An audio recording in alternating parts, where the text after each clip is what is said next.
Улсын хурлын нийгмийн бодлого боловсрол соёлын шинжилгээ ухааны байнгын хорооны өнөөдрийн хуралдаанаар тамхины хяналтын тухай хуульд нэмэлт өөрчлөлт оруулах тухай хуулийн төслийг хэлэлцлээ.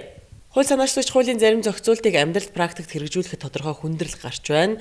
Тухайлбал манай улсын засаг захиргаа нутаг дэвсгэрийн анхан шатны нэгжийн буюу сумын онцлог болон ерөнхий боловсролын сургуулийн хичээлийн болон дотор байрны байршил зэрэгээс шалтгаалan 500 м дотор гэсэн зохицуултыг хэрхэн хэрэгжүүлэх нь ойлгомжгүй байдал үүсгэж байна хэмээн үзэж байгаамаа.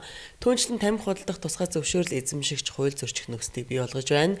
Иймд практик амьдралд тулгараад байгаа энэхүү хүндрэлийг арилгах зорилгоор Монгол орны нөхцөл байдалд нийцүүлэн байрнаас 500 м дотор гэснийг байрны гаднах хашаанаас 250 м дотор гэж өөрчлөх нь зүйтэй гэж үзэн хууль нэмэлт өөрчлөлт оруулжээ. Олон хууль бид гаргаад байдаг гагцхүү энэ хэрэгжилтийн асуудал өнөөдөр орхигдоод байдаг. Бид энэ хуулиа хэрэгжүүлэх тал дээр хэрхэн анхаарч байгаа. Цаашид энэ хууль батлагдсан гарснаар хэрэгжилтэнд бас эерэг байдал үүсэх үү үүсэхгүй юу? Энэ хуулинд бол зөвхөн метр өөрчлөгдөд орж ирж байгаа юм байна. Тамхи худалдаалах цэгийн орон зайны хувьд бол өөрчлөлт орж ирж байгаа юм байна. Тэр тамхи татах цэгийн асуудал бол орж ирээгүй байна гэж ойлгож байна. Хуулийн хэрэгжилтийн хувьд бол нэг л зүйл байгаа юм л да. Дээр өмнө бас хилцүүлэг дээр бид нар бас ярьж байсан. Гайлаар орж ирж байгаа тамхины хэмжээ бол нэмэгдсэн. Урд байгаагаас огцом нэмэгдсэн байгаа. Гэтэл өнөөдөр онцгой албан татвар төлөлтийн хэмжээ бол тийм өндөр яг байж чадахгүй байгаа гэсэн үг.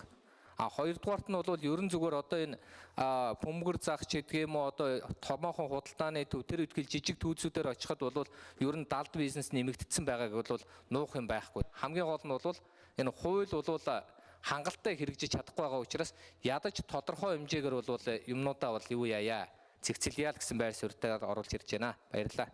Ер нь энэ тамхины хяналтын тухай хуулийг 2012 оноос хойш батлагдаад хэрэгжиж байгаа хууль дотроос хамгийн сайн хэрэгжилттэй хууль гэж хүн болго хэлдэг.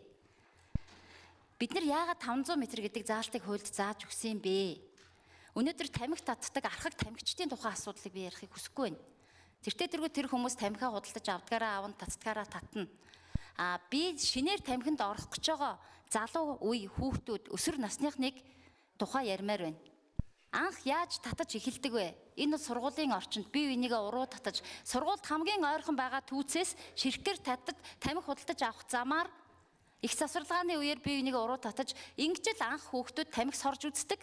Тэгээд цаашдаа насан туршдаа тамхичин болох эхлэн тавигддаг. Үүнээс сэргийлж бид нар энэ 500 м гэсэн энэ зайг оруулж өгсөн. Тийм учраас би дахиад нэг зүйлийг хүсье. Энэ 500 м гэдэг зүйлтэй бити оролдооч. Ингээд гişүүдийн асуулт хариулт дууссаны дараа байнгын хорооноос хуулийн төслийг нэгдсэн хуралдаанаар хэлэлцүүлэхийг дэмжиж гэсэн саналын томьёолоор санал хураалт явуулсныг хуралдаанд оролцсон гишүүдийн 69.2% нь дэмжсэнгүй.